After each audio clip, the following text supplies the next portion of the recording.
नमस्कार, आप देख रहे हैं सिटी पोस्ट। मैं हूं अभिषेक मिश्रा। बिहार के पूर्व मुख्यमंत्री जीतन राम मांझी ने एक बार फिर दो टूक कहा है कि तेजस्वी यादव महागठबंधन के नेता नहीं हैं।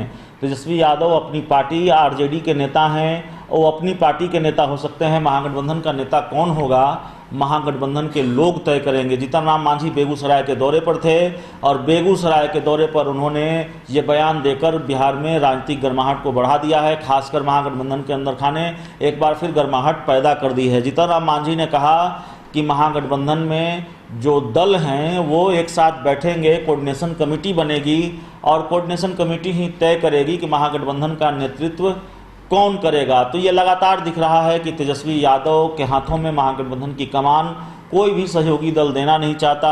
वीआईपी पार्टी के अध्यक्ष मुकेश सहनी की राय यही दिखती है, वो भी सहमत नहीं है तेजस्वी यादव के नेतृत्व से। ऐसे संकेत उन्होंने कई बार दिए हैं। रालोसपा अध्यक्ष उपेंद्र कुशवाहा खुलकर कुछ भी कहते नजर नहीं आ रहे हैं। जीतन राम मांझी बिल्कुल मोर्चा खोले हुए हैं नेता प्रतिपक्ष तेजस्वी यादव के खिलाफ। एक नहीं कई बयान दिए हैं, अपना दर्द भी बयां किया है और ये कहा है कि तेजस्वी बातचीत के लिए भी नहीं बुलाते, आरजेडी बातचीत करने के लिए भी नहीं बुलाती। कांग्रेस लगातार संकेत दे रही है कि महागठबंधन का नेता महागठबंधन तय करेगा। 22/3 को दिल्ली से लाए, रात में उनके साथ बदसलूकी की गई और 24 को उनके परिवार द्वारा या उनके द्वारा अंडरस्टैंडिंग देने पर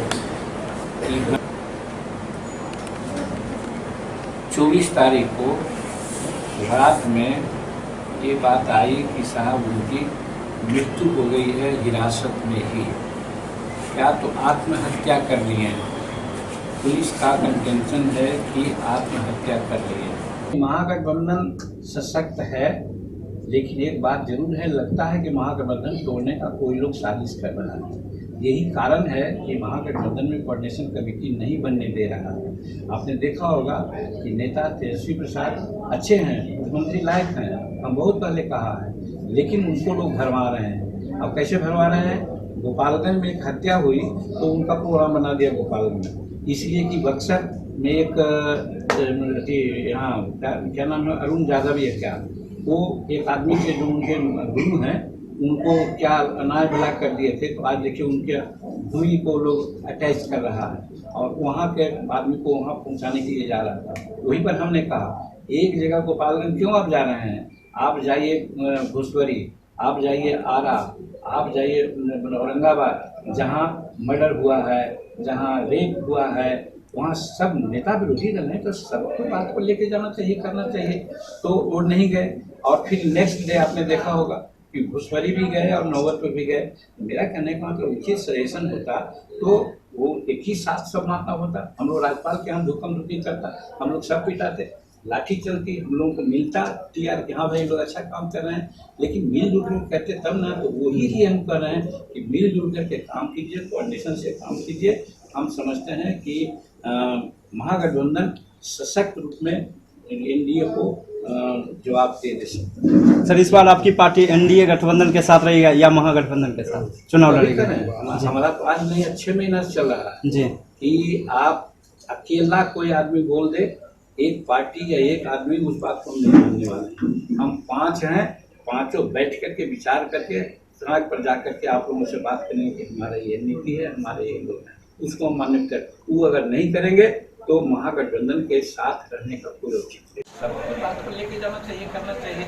तो वो नहीं गए और फिर नेक्स्ट डे आपने देखा होगा कि भुसवरी भी गए और नौबतपुर भी गए। तो मेरा कहने का मतलब उचित सजेशन होता तो वो एक ही साथ सब मारना होता। हम लोग राज्यपाल के यहाँ धुकम धुकी करता, हम लोग सब पिटाते, लाठी चलती, हम लोगों को मिलता टीआर कि हाँ भाई लोग अच्छा काम कर रहे हैं, लेकिन मिलजुल कर करते तब ना। तो वही लिए हम कर रहे हैं कि मिलजुल करके काम कीजिए, कोऑर्डिनेशन से काम कीजिए। हम समझते हैं कि महागठबंधन सशक्त रूप में एनडीए को जवाब दे सकते हैं। सर, इस बार गठबंधन के साथ चुनाव लड़ेगा। हमारा तो आज नहीं 6 महीना से चल रहा है जी कि आप अकेला कोई आदमी बोल दे, एक पार्टी या एक आदमी, उस बात को हम नहीं मानने वाले। हम 5 हैं, पांचों बैठ करके विचार करके समाज पर जा करके आप लोगों से बात करेंगे कि हमारा ये नीति है, हमारे ये लोग हैं, उसको हम मान्य कर। वो तो आरक्षण है, संविधान के तहत है, संविधान के तहत जो सुविधा यदि आपको मिलनी है, अगर न मिले तो उसके लिए तो लड़ना होगा ना। वो जाति नहीं है, जाति तो अनुसूचित जाति में मिले, चमार, कुसाद, पासी, धोबी, रजक, खुलना चिलना, इसकी नहीं है। वहाँ अनुसूचित जाति की बात है, जो संविधान प्रदत्त दिया गया है, और उसके आधार पर उसका जो मौलिक अधिकार है उसका क्षरण हो रहा है। जुडिशियरी में आरक्षण लोग मांग रहे हैं, नहीं मिल रहा है। निजी क्षेत्र में आरक्षण मांग रहे हैं, नहीं मिल रहा है। प्रमोशन में आरक्षण मांग रहे हैं, नहीं मिल रहा है। ये मौलिक अधिकार है, जिसको अभी सुप्रीम कोर्ट ने कह दिया है कि मौलिक अधिकार नहीं है। इस लाइन पर लोग गोलबंद होकर के ये माननीय उच्चतम न्यायालय से अपील किया जा रहा है कि आप जो शेड्यूल कास्ट को, शेड्यूल ट्राइब को जो अधिकार दिए हैं, मौलिक अधिकार मिला है, मौलिक अधिकार मानिए और उसको इम्प्लीमेंट कराने का निर्देश दीजिए। नीतीश कुमार की बात हम क्यों करेंगे? नीतीश कुमार हैं राज्य का मुखिया, अल्टीमेट जिम्मेदारी उनकी है, लेकिन हम देखते हैं कि नीतीश कुमार कोरोना पीरियड में या इसके पहले भी जितना मीटिंग, सिटिंग, डायरेक्शन सारी बात कर देना है। बजट की बात कहिए, देखिए बजट पर है कहाँ 5,000, 6,000, 10,000 का बजट होता था, 2,17,000 का बजट है। जो राज्य का काम है वो कर रहे हैं। इम्प्लीमेंटेशन में जो हायरार्की है वहाँ पर गड़बड़ी है, उसको ये दुरुस्त नहीं कर पा रहे हैं। तो हम वीडियो कॉन्फ्रेंसिंग से जो बात हमारी उनसे हो रही थी, हमने उस समय भी कहा था कि माननीय मुख्यमंत्री जी आप अच्छा काम कर रहे हैं, लेकिन आपके नीचे वाले लोग गलत रिपोर्ट आपको करते हैं। मनरेगा है कहते हैं कि 60 लाख लोगों को हम रोज काम दे रहे हैं, और सच्चाई है कि मनरेगा में सब काम हो रहा है मशीन से। बोगस मास्टर रोल बनाया जा रहा है। नल जल की स्थिति हम समझते हैं कि 10% के अलावा 90% तो ऐसी गड़बड़ है। ये राशन कार्ड देने की बात है, इन्होंने तो कहा, निर्देश तो दिया है, बड़ा अच्छा निर्देश दिया, हम धन्यवाद दिया था कि जिसका न है राशन कार्ड उसको भी आप दीजिए, कोई भी आदमी राशन कार्ड बिना नहीं रहे। इससे बढ़िया आदेश क्या हो सकता है? लेकिन इम्प्लीमेंटेशन क्या हो रहा है? इम्प्लीमेंटेशन में वही गड़बड़ी हो रही है कि जो जुनून है उसको नहीं मिल रहा है, और हम आप ऐसे चलाक आदमी हैं वो बनवा रहे हैं, सब लाभ ले रहे हैं। इसीलिए मनरेगा के मजदूर सड़क जाम किए थे। बच्चा है, उसकी हत्या हो गई है पुलिस हिरासत में। उसकी हत्या हो गई है पुलिस हिरासत में। वो विक्रम पोदार था, वो अंतर्जातीय लव मैरिज किया था, और मैरिज के उपरांत वो दिल्ली में जाके रह रहा था, और उसी समय यहाँ का पुलिस जो बिल्कुल का पुलिस है, वो एक लोकल पंचायत समिति को है यहाँ पर धर्मेंद्र सिंह, उनके साथ वहाँ ले गया और उनको पकड़ के यहाँ पर लाया, ला करके इतना उसको टॉर्चर किया कि वो मर गया। और इसको लोग कहते हैं कि ये आत्महत्या कर दिया। अब इसका दूसरा पॉइंट ये है कि एज है, एक घर में विक्रम का है एज 17 वर्ष, नाबालिग, और जिस लड़की के साथ वो गया था लड़की का उम्र 18 वर्ष है, वो भी इंटर की छात्रा है। तो नाबालिग लड़की को भले कोई भगा के ले जा सकता है, बालिग को नहीं ले जा सकता है। तो बालिग लड़की नाबालिग लड़का को बहका के ले गया। अगर पनिशमेंट होने की बात थी तो लड़की को पनिशमेंट होना चाहिए था, लेकिन चूँकि विक्रम पोदार सिर्फ अनुसूचित जाति या पिछड़े वर्ग का था, इसलिए उस मानसिकता से व्यथित होकर के पुलिस ऑफिसर ने एक तरह से जातीय भावनाओं से प्रेरित होकर के ऐसा काम किया।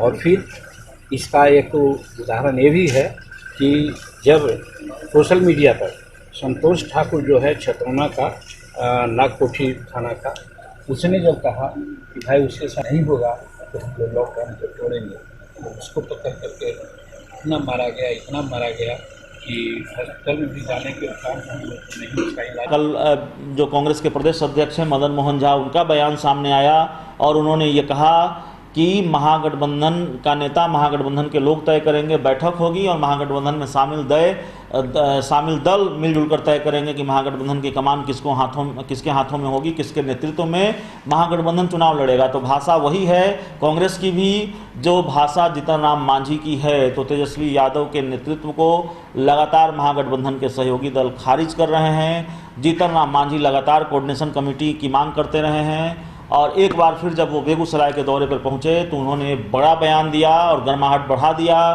कि महागठबंधन का नेता तेजस्वी यादव नहीं है, वो आरजेडी के नेता हैं। महागठबंधन का नेता महागठबंधन के लोग तय करेंगे, क्योंकि सिर्फ आरजेडी महागठबंधन में नहीं है, दूसरे राजनीतिक दल भी हैं। एक दल जो कहेगा वो नहीं होगा, सभी राजनीतिक दल जो कहेंगे, सभी सहयोगी जो कहेंगे उस पर अमल किया जाएगा, वो फैसला सही होगा। और इस तरह से अगर चलता रहा तो महागठबंधन में रहने का कोई मतलब नहीं है। यानी जीतन राम मांझी ने ये संकेत भी दिए कि वो अलग भी हो सकते हैं। तो महागठबंधन लगातार बिखराव की ओर बढ़ रहा है। कई बार ये लगा कि महागठबंधन पूरी तरह से बिखर चुका है, चीज़ें बाद में ठीक होती नजर आती हैं, लेकिन झगड़ा फिर बढ़ जाता है। महागठबंधन में अब कलह अपने चरम पर है, टूट की गुंजाइश पूरी नज़र आ रही है। जीतन राम मांझी कम से कम पूरी तरह से आक्रामक हैं, मोर्चा खोले हुए हैं, और दूसरे सहयोगी भी सधे शब्दों में ही सही लेकिन तेजस्वी यादव के नेतृत्व को मानने को तैयार नहीं है। वैसे संकेत वो लगातार दे रहे हैं। तो सवाल है कि महागठबंधन का नेतृत्वकर्ता कौन होगा? क्या जीतन राम मांझी महागठबंधन का नेतृत्व करेंगे, उपेंद्र कुशवाहा करेंगे, कांग्रेस का कोई बड़ा नेता करेगा? ये तमाम सवाल हैं। और क्या आरजेडी महागठबंधन का हिस्सा रहेगी या फिर वो एकला चलो की राह पर चलेगी? धीरे धीरे तस्वीर साफ होगी। लेकिन जिस तरीके से जीतन राम मांझी का बयान सामने आया है उससे कुछ संकेत तो मिले हैं, और संकेत यही हैं कि महागठबंधन के लिए आसार अच्छे नहीं है, दोस्ती टूट की ओर बढ़ रही है। इस खबर में इतना ही। अगर आपको हमारी खबर अच्छी लगे इसे अपने दोस्तों के साथ शेयर करें, हमारे यूट्यूब चैनल को सब्सक्राइब करें, बेल आइकन जरूर दबा दें ताकि हमारी खबरें सबसे पहले आप तक पहुँचे। प्यार, समर्थन और सहयोग के लिए बहुत बहुत धन्यवाद।